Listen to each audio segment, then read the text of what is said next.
Hey everybody, Everyman prepping here for another barn talk. How's everybody doing out there? Before we get into some of the current events and what's happening, let's talk a little bit about how your harvest is going. It's end of August, beginning of September is coming. You should be knee deep in harvesting if you have your own garden. I've been having an outstanding crop of okra this year. I don't know about you. In fact, why don't you write below what has been your best crop this year? What have you had that really produced or outproduced over the last years? Mine's been okra. I've canned okra. We've been eating the heck out of it. And then we've canned a ton of it. I started freezing it yesterday. We're out getting more. So my okra is doing great. My tomatoes are also doing great. Those are probably my two best crops, okra and tomatoes. Putting as many of those away as I can for the winter and for who knows what's coming up. But what have you been putting away? What has been your best crop that you've had growing this year that you've been stacking away, storing away? And if you haven't been able to grow your own garden or your own vegetables, and you've been to a farmer's market, what have you been gathering? What have you been buying at the farmer's market to stack away for yourself? Just let everybody know down below. Also, hit that like, subscribe, all that great YouTube stuff, ring in the bell, sharing, help the channel grow. I really appreciate everything you guys do. And before we start off on some of the darker, doomy, gloomy stuff that we usually see going on in the world now, I want to start with something a little lighthearted. And that's with this. You're wondering, okay, I got earmuffs. So Putin, he went to Chechnya, he went to Azerbaijan, and talked to him about, who knows, they're probably allies, probably when the upcoming World War III starts, wants to make sure that Azerbaijan has their back. Well, then he went to Chechnya to talk to the Chechens, because they use a lot of Chechen soldiers in Ukraine right now, but they went to a live fire. There's a range, and some guys are showing off some skills of shooting, so they had, ear protection on. Well, we know, Putin, like I said, this is totally lighthearted. I'm just trying to figure this out. I couldn't stop watching this video, and I'll put a picture up in a minute so you can see. But so Putin was there. He knows how to wear ear protection. He was in KGB. He's fired many rounds, many, weapon systems probably. But, everybody knows the normal way to wear these. But this is what Putin had them on. He was wearing it like this, which is kind of hard, actually. But what was he doing? This is crazy how he's wearing this. I don't know what he was doing. I know he knows how to wear them. But what is this? I mean, is there something wrong with his head?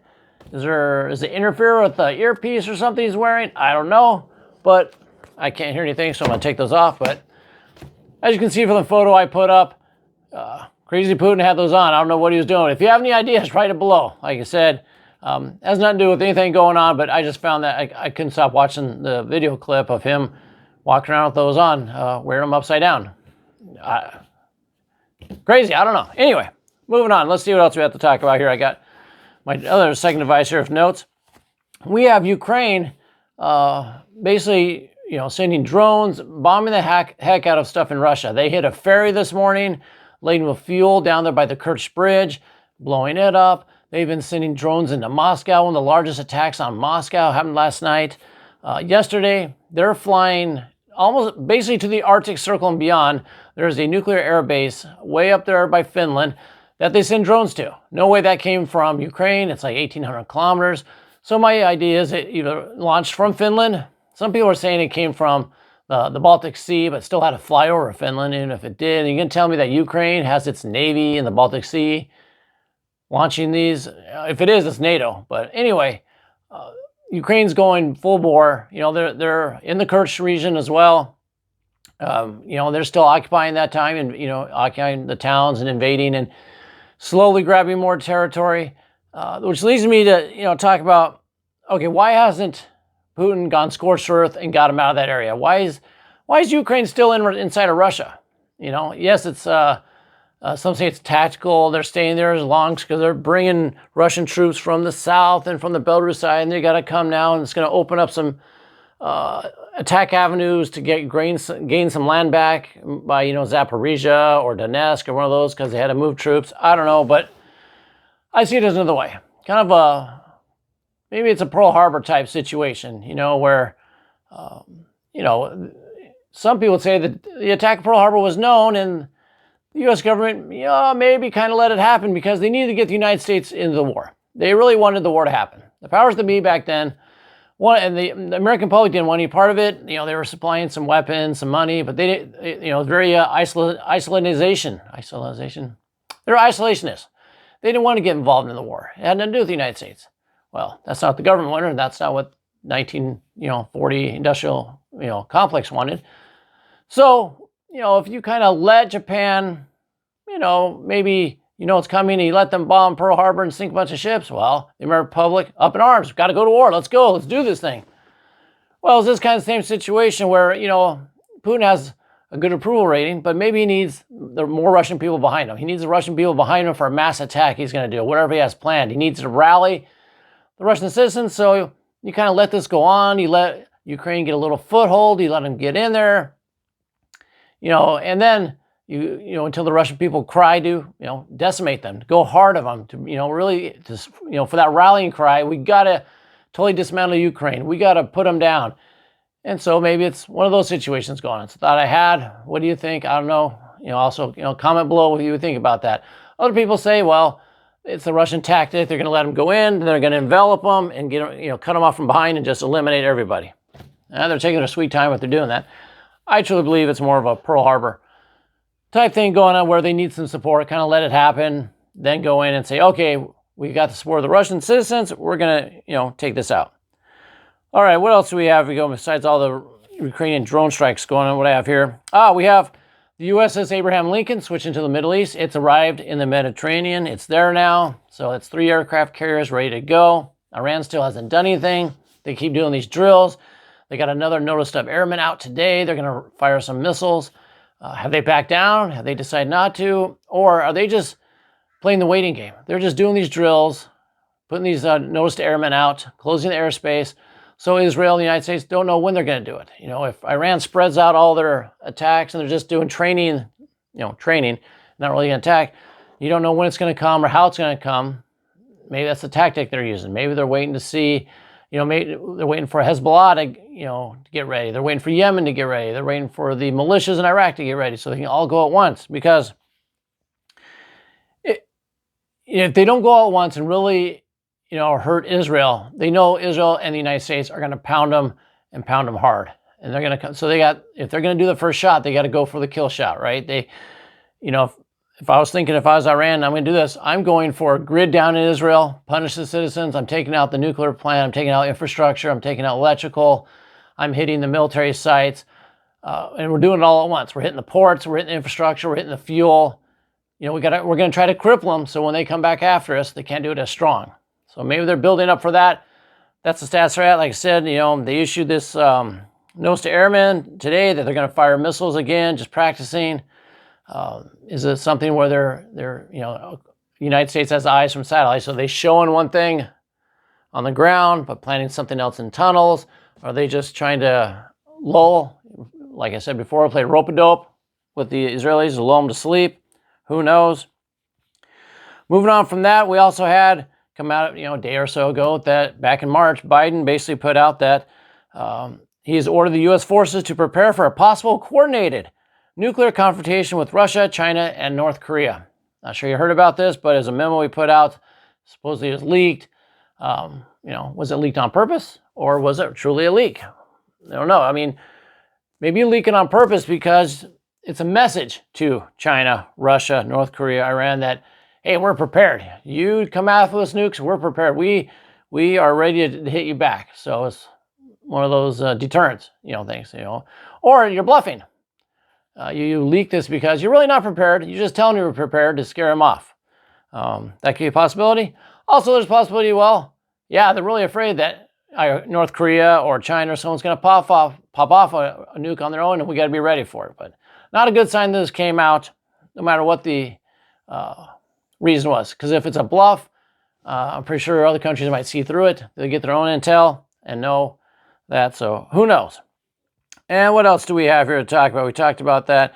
Oh, yeah, there's Hezbollah has been shooting tons of rockets into northern Israel, the Golan Heights, like 180 yesterday or so, a large number. Many weren't intercepted. I don't know if their Iron Dome is running out of munitions or if Israel is selectively just trying to knock out the ones that might hit civilian areas. Although a lot landed in civilian areas yesterday. Those that follow Rafi Farber, he's a gold, silver, mostly silver economist out there. Follow his YouTube channel, and he lives in the north part of Israel. And bombs, rockets fell in his neighbor's house, hit his vehicle, all that kind of stuff. Hezbollah could be just trying to deplete the Iron Dome, trying to, you do probing attacks usually before you attack an enemy. You try to see where they're at, where they're strong, reduce their munitions, wear them down. Every time they launch rockets, everybody in Israel is on edge. All their military has to, get the Iron Dome fired up, all that stuff. So that's not gone away. I know people are getting lulled to sleep by it also, by not much happening, but more is going to come on that. It will happen. What's this? Department of Homeland Security put out that they've kind of lost track of 291,000 unaccompanied children in the United States. 291,000. Don't know where they are. Can't keep track of them. That's a lot of child problems, we should say. Use the other word. YouTube gets mad at you. But when you lose 291,000 unaccompanied children because your idea is just to take them in and let them go free, no matter who they are, that's where you're going to end up with. Oh, yeah, let's talk about the job numbers here. So, last year or so, Biden's saying we created so many jobs. It's election year. We got, 300,000, 200,000. We got tons of jobs coming out. Well, just, yesterday the jobs revised down. The jobs numbers were just revised down. Not just by a little bit, by the second most in history. 818,000 jobs were fake. They reduced the numbers. And that's just since, that's a year from March to March. March of 2024 to March of 2023. 818,000. So that doesn't include April, May, June, July of this year. And how much, and trust me, those were overstated also. It's probably over 1 million if you include all that. There's probably over 1 million fake jobs that are reported. So all this data that comes out of the federal government, you gotta look at and see is it really valid or not. And what does this mean? Well, it kind of means what we've been telling you: recession coming, recession here. A lot of people out of work. We got September is the next meeting of the Fed. It's the last one before the election. They need a reason to lower rates. Why do you need to lower rates in election year? You lower rates, stock market explodes. Banks are happy. Money flows. The retail is happy. Everybody's happy. You need people happy, so they vote for who's in charge. That would be the Democrats. It wouldn't be Biden, but for Kamala. So a horrible jobs number report. The Fed will probably come out and say, oh, due to the fact that there's this many less jobs, people unemployed, we better lower rates. And that's what we're going to do. It's going to come out here any day now that they're going to say that they're going to lower rates. We don't know how much, be 50 basis points, 0.5%, maybe a whole percent. We don't know, but when they do, you're going to see an explosion in the market. I know we had that huge downfall and a little dead count bats, but it's going to go up. Wall Street, they love when rates go lower because they can then borrow more money and waste it and get the retail investors to buy stocks and make money off them. So you will see a surge in the stock price. A lot of stuff go up when this happens. You'll see a surge in loans. You'll see a surge in spending. All that's going to create, first of all, inflation. It's not going to go down. You're going to see it go back up. They just need to get through the election. After the election hits, they don't care either if they're in charge or if they're not in charge. It's not going to matter to them. In fact, it's not going to matter who's in charge. It doesn't matter what party wins. We're still screwed in the economic system. Maybe if Donald gets in there, if Trump gets in there, he can slow down the demise a little bit. It's still going to happen. Kamala gets in there, yeah, it's going to happen more, and you're going to throw in a lot of tyranny and lack of freedoms. So it's going to happen faster. But that raising interest rates, it's going to look good at first, but then I think, in my opinion, we're going to see it get really bad very quick. So that's what's going on. That's the job numbers. And then we have 47 countries applying to join BRICS, formally applying, not just saying, but, filling out whatever the heck you got to fill out. 47 countries, including, that's with the 11 that are already there, making 58. BRICS, well, I'm going to tell you now, I've been saying they're going to be more powerful than the G7, the G20. That's the new up-and-coming block of not only military, but economic power in the world. And the U.S. is not in it. The U.S. won't join. They'll do everything they can to try to destroy it. They'll go to war. They'll try financial. They'll try sanctions. It's not going to work. BRICS is going to be the new strongest thing. And they got 47 joining. They're going to come up with their own currency, their own trade. SWIFT is going to die. And yes, the dollar is going to die. Let's see what else we got. Oh, yeah, the bond. You probably heard a lot of talk. I know I'm jumping around a little bit here, but I just have notes from the past few days. But you probably heard that Israel is bombing northern Lebanon, really far, hundreds of kilometers in. They're bombing Hezbollah, weapons, ammunition dumps, missile dumps. I think that's just gaslighting. Something blew up, yes, and exploded. Maybe it was fuel, maybe it was small arms, but a lot of this stuff is underground. and let's say it was above ground, and they hit it the first night, and then they came back for a second night, and it's still a huge explosion. Do you think after the first one they're going to keep all that crap above ground in the same location? No. I mean, would you? Let's say you have your stores and it gets raided. Are you keeping it all the same place? If a bigger, stronger force can come and just bomb it or take it? No, you're moving it. You're putting it underground. You're hiding it. Hezbollah is not stupid. That's what they did. So when you see these great videos of explosions, say we're destroying Hezbollah, no, they're not. A lot of it's for show. A lot of it's morale. That's what I think is going on there. Let's see. What do we end up? Let's end up with this last thing. Is Putin signed something that said, hey, if you're in the West and you're tired of your DEI and your social debauchery and your LGBTQ stuff and you're tired of all that, come to Russia. We're going to loosen our laws. We're going to loosen our immigration. You can come live with us where we value family and genders, a couple of genders, only 2 of them. We do all that, and we respect religion, all that. He's saying, come live with us. We're open to that if you want to get away. I found it interesting that they are doing that, and maybe they see that there's a need for that. I don't know how many people are going to take him up on that, but I find it interesting that it says the West has lost its way, but you can come over here to Russia and basically say be freer than you are over there. Be away from all that stuff you don't want to be part of. So interesting thought. I'd love to hear your thoughts on that. What do you think? Will anybody take him up on that? That's all I have for you. That basically rounds up what is going on. So in summary, you got Ukraine doing everything they can to get Russia to launch a nuke or do some major fire carpet bombing of Kiev to get NATO in it. And they're going to get more bold and more aggressive. I think they're going to go after the Kerch Bridge again soon. They might do their dirty bomb. Who knows? That's what Ukraine's doing. Middle East, still waiting on Iran, Hezbollah, a lot of probing attacks. Things like that. I think they're playing rope-a-dope and they're going to hit them. I don't know when or how, but they're not just going to walk away. I don't see that happening.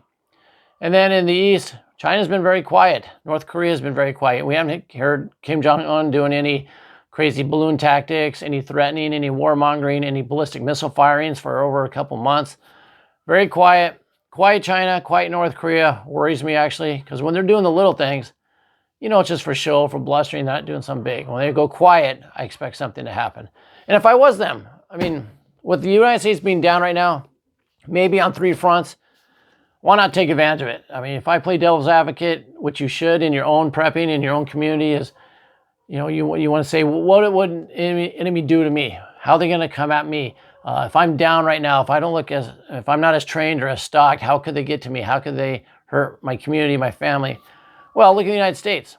If we're busy sending arms and money to Ukraine, busy sending arms, a third of the Navy over into the Mediterranean with Israel.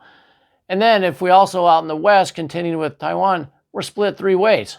So, it's a ripe opportunity for Russia, China, North Korea, Iran to, hit us at once. Kick them, get them while they're thinned out. Divide and conquer, all that great stuff. So I can see that happening. I don't know why they wouldn't. That's what I would do if I was them. If that's my plan, was to destroy the United States and bring in the Eastern philosophy and monetary system. So that's all I have. Hope you enjoyed this. And until next time, keep your ear to the ground and head on a swivel.